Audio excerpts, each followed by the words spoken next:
Bismillahirrahmanirrahim. Assalamualaikum warahmatullahi wabarakatuh. Alhamdulillahirabbil alamin wa bihi nasta'in wa ala umurid dunya waddin wassalatu wassalamu ala asrofil anbiya'i wal mursalin wa ala alihi washabihi ajma'in. Allahumma shalli ala sayyidina Muhammadil fatih lima ughliq wal khatim lima sabaq nasrul haqqi bil haqq wal hadi ila siratikal mustaqim wa ala alihi haqqa qadrihi wa miqdaril azim. Nama saya Muhammad Cahya Gusti Bagja, NIM 53010210003. Jadi di sini saya akan membawakan sebuah kajian di mana kajian ini merupakan tugas dari ujian akhir semester ini di dalam mata kuliah sejarah Islam Asia Tenggara. Jadi tema yang akan kaji pada kesempatan kali ini yaitu bagaimana sih sejarah perkembangan Islam di Indonesia, siapa sih pembawanya ya. Maka saya akan langsung saja paparkan dan jelaskan di sini. Jadi dulu itu ketika agama Islam belum datang ke Indonesia itu berbagai agama dan kepercayaan seperti animisme, dinamisme, Hindu, Buddha itu sudah banyak dianut oleh bangsa Indonesia. Artinya sebelum Islam datang ke Indonesia itu terdapat agama-agama yang lain seperti yang saya katakan tadi, yaitu itu dengan adanya bukti sebuah kerajaan-kerajaan yang bernafaskan Hindu, Buddha, dengan contoh kerajaan kerajaan Majapahit di Jawa, kerajaan Sriwijaya di Sumatera Selatan, kerajaan Kutai di Kalimantan Timur dan sebagainya. Namun saat Islam datang ke wilayah-wilayah tersebut itu dapat diterima baik karena Islam itu membawa prinsip-prinsip perdamaian, persamaan antara manusia, tidak memandang kasta. Dan juga yang paling penting itu agama Islam itu syaratnya mudah. Saat masuk Islam itu mudah, yaitu dengan mengucapkan 2 kalimat syahadat dan tidak ada unsur paksaan. Dan itulah mungkin gambaran Islam masuk Indonesia. Tapi menurut almarhum Asy'umuddin Asa itu Islam datang ke Indonesia itu bersifat kompleksitas. Artinya itu tidak berasal dari suatu tempat, yang mana Islam itu masuk ke Indonesia itu ya dari beberapa tempat, tidak hanya satu tempat loh. Nah, dan pada awal perkembangannya pada kali ini tentang awal Islam datang ke Indonesia itu sebenarnya itu telah selesai sih.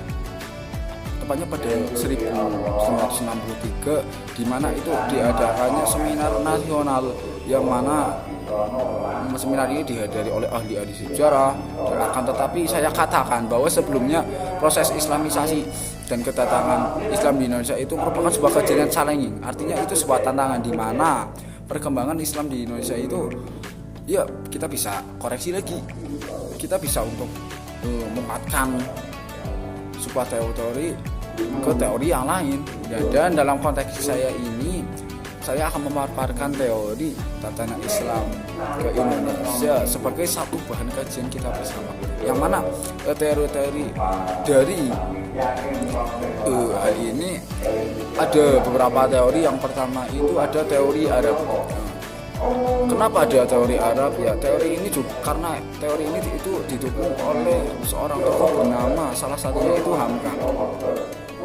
Gimana teori ini menyatakan Islam datang ke Indonesia itu pada abad ke-7-8 Masehi, 7 sampai 8 Masehi. Nah, yang menyatakan Hamka ini mengatakan secara tegas bahwa Islam datang ke Indonesia itu pada tahun 674 Masehi. Di mana dengan teori, dengan spekulasi begitu, itu menimbulkan pertanyaan, di mana sih awal tempat Islam itu masuk ke Indonesia? Nah, jadi teori ini menyatakan bahwa daerah Barus itu berada di Sibolga, Kabupaten Tapaloni Tengah, dengan dibuktikan adanya makam yang bertulis Hamim yang diartikan itu dari di dalam batu nisan tersebut bertuliskan tahun dimana 670 Masehi. Yang kedua ada teori Gujarat atau India. Sebenarnya teori Gujarat India ini itu berasal dari anak benua India. Teori ini dikemukakan oleh ahli bernama Bajnapel. Menurutnya orang-orang Arab yang bermazhab Syafi'i itu bermigrasi dan menatap ke India, yang kemudian nantinya itu membawa Islam ke Nusantara. Dan teori ini itu kemudian dikembangkan oleh seseorang bernama Snod Gronje. Menurutnya ulama-ulama Gujarat lah penyebar Islam di Nusantara. Baru kemudian disusul orang-orang Arab. Meski tidak menyebutkan secara eksplisit daerah mana yang pertama kali ditangani Islam, tapi menurutnya abad ke-12 itu adalah periode yang paling mungkin bisa terduga. Ya, alasan Snod Gronje itu menyebutkan teori ini adalah itu kurangnya fakta yang menjelaskan peranan bangsa Arab dalam penyebaran Islam ke Indonesia. Artinya karena dilihat secara geografis Indonesia itu jauh dari negara Arab, mungkin si Snod itu tidak sependapat dengan teori Arab. Yang kedua itu ada hubungan dagang India Indonesia telah lama terjalin. Artinya pada saat dulu mungkin ya keterjalinan antara pedagang India dengan Indonesia itu mungkin cikal bakal dari kerajaan Majapahit terlebih dahulu, yang mungkin pernah menjalin hubungan jual beli rempah-rempah, mungkin begitu. Dan yang ketiga itu di Sumatera itu menunjukkan adanya hubungan antara Sumatera dan Gujarat. Sumatera itu tepatnya di daerah Tapanuli, mungkin di Selat Malaka, di mana Islam masuk ke Indonesia. Itu kan awalnya dari India, ini kan dari India. Itu menetap di sebuah Selat Malaka dan kemudian melakukan dinamika sosial di dalamnya yang kemudian menyebarkan ajaran Islam. Yang ketiga ada teori Persia. Jadi di dalam teori Persia ini itu telah ditemukannya pengaruh Persia di Indonesia pada abad ke-11 gitu. Jadi bukti dari teori ini itu dapat dilihat dari bahasa Arab yang digunakan dalam kehidupan sehari-hari masyarakat Indonesia kala itu. Dengan contoh misalnya kata-kata yang berakhiran huruf ta dan pada kata tak marbutah itu dibaca ha. Nah, menurut Nurholis, yaitu yakni sejarawan, dia menunjukkan bahwa bahasa Arab itu tidak langsung dari Arab, tetapi dari Persia. Nah, teori ini itu menitik beratkan tinjaunya kepada budaya yang hidup di kalangan masyarakat Islam, yang mana budaya-budaya itu seperti adanya peringatan 10 Muharram, yang sebagai hari Asyura, yang dikenal sebagai hari peringatan orang Syiah atas terbunuhnya Husain bin Ali bin Abi Thalib. Keduanya ada kesamaan ajaran antara seksi Hijrah dengan ajaran Sufi Ifran Al-Halaj. Yang terakhir, penggunaan istilah bahasa Iran itu dalam pengajian Quran dengan awal itu merupakan sistem atau dalam sistem Hijrah Arab itu untuk tanda-tanda huruf harokah. Dan ditemukannya juga makam nisan yang bertuliskan Sultan Halim Saleh yaitu 1297 dan Maulana Malik Ibrahim 1419 di Gresik. Yang keempat itu ada teori Cina. Perlu diketahui juga teori ini itu tidak berbicara tentang awalnya datang ke Indonesia, melainkan tentang peran Muslim Cina dalam menyebarkan data informasi tentang adanya komunitas Muslim di Indonesia serta dan perannya pada abad tersebut. Jadi teori Cina itu menurut beberapa ahli itu awalnya itu pada abad ke-15-16. Jadi sementara di Indonesia itu baru ditemukan makam-makam individu dan diinteraksi utusan dagang, karena pada saat dulu itu Indonesia dengan Cina itu mempunyai hubungan yang terjalin kuat, terutama di dalam perdagangan. Pada hakikatnya teori-teori tadi yang sudah saya katakan sebelumnya itu memiliki kemuliaan dan keterbatasan. Pendapat ini kan juga disadarkan pada perkataan Az-Zumardi Azza tadi, yang mana kedatangan Islam ke Indonesia itu bersifat kompleksitas, yaitu tidak berasal dari suatu tempat. Nah, dengan bukti-bukti 4 teori tadi yang sudah artinya benar Islam itu tidak datang dari satu tempat, melainkan banyak berbagai tempat yang menyebarkan agama Islam di Indonesia. Selanjutnya agama Islam, selain syarat masuk Islam itu sangat mudah, itu juga ada perkembangan Islam lainnya, yang mana pola-pola tersebut itu ada seperti teori perdagangan, di mana itu merupakan tahap awal proses Islamisasi. Tahun ini itu kan diperkirakan pada abad ke-7 Masehi, di mana orang Arab, Persia, Cina dan India itu melalui proses dagang inilah agama Islam itu tersentuh kepada masyarakat Indonesia, khususnya pedagang kala itu. Yang kedua ada perkawinan, di mana perkawinan di situ itu merupakan dua hasil dari seorang pedagang, yang mana pedagang-pedagang tersebut menetap di sebuah tempat sekitaran pesisir Selat Malaka itu dan melakukan perkawinan dan akhirnya mengajarkan ajaran Islam. Terus yang ketiga itu ada pendidikan.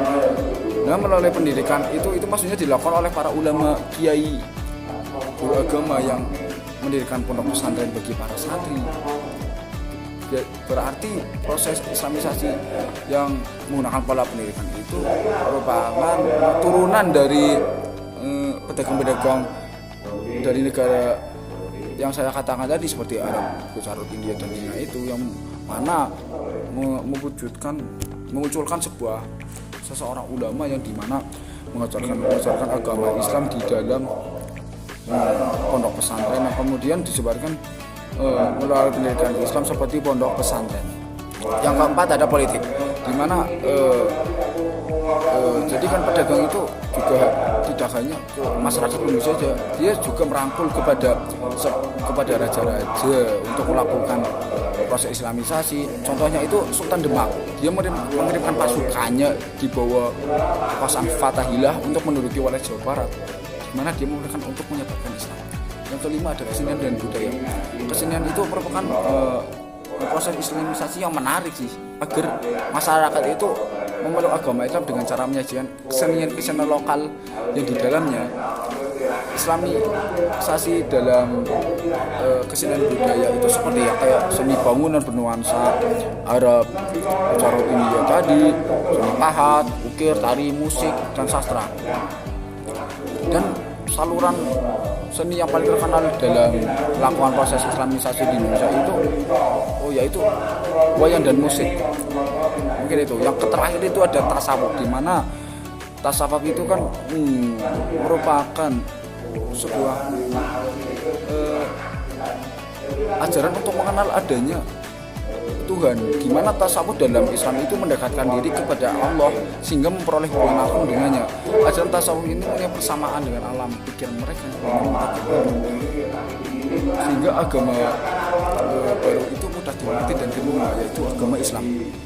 Dan jalur-jalur tasawuf itu yang paling berperan membentuk kehidupan sosial bangsa Indonesia itu ya dengan adanya bukti-bukti yang menangani hal ini dari bukti-bukti ini dapat diketahui dari sejarah Banten, babat tanah Jawa, babat tanah Sunda, hikayat Raja Kapasai dan lain-lain. Kemudian mungkin saya akan mengulas beberapa sedikit agama Islam di Indonesia pada era ini. Perlu diketahui agama Islam itu khususnya di Indonesia nih. Indonesia itu menjadi negara dengan penduduk pemeluk terbanyak Islam di dunia. Itu bukan Arab, karena ya karena faktor-faktor tersebut itu merupakan dua hasil dari proses Islamisasi dulu, di mana syarat masuk Islam itu kan juga mudah. Nah, juga timbal balik kepada masyarakat Indonesia itu sangat mudah menerima dari ajaran Islam, karena kembali kepada prinsip-prinsip Islam tadi, yang mana Islam itu membawa prinsip kedamaian, tidak mengenal kasta, dan begitu syarat masuk Islam itu mudah. Yang agama tersebut merupakan rahmatan lil alamin. Mungkin cukup itu saja yang dapat saya sampaikan. Semoga bermanfaat untuk semuanya dan yang menonton kajian kali ini. Kurang lebihnya mohon maaf. Assalamualaikum warahmatullahi wabarakatuh.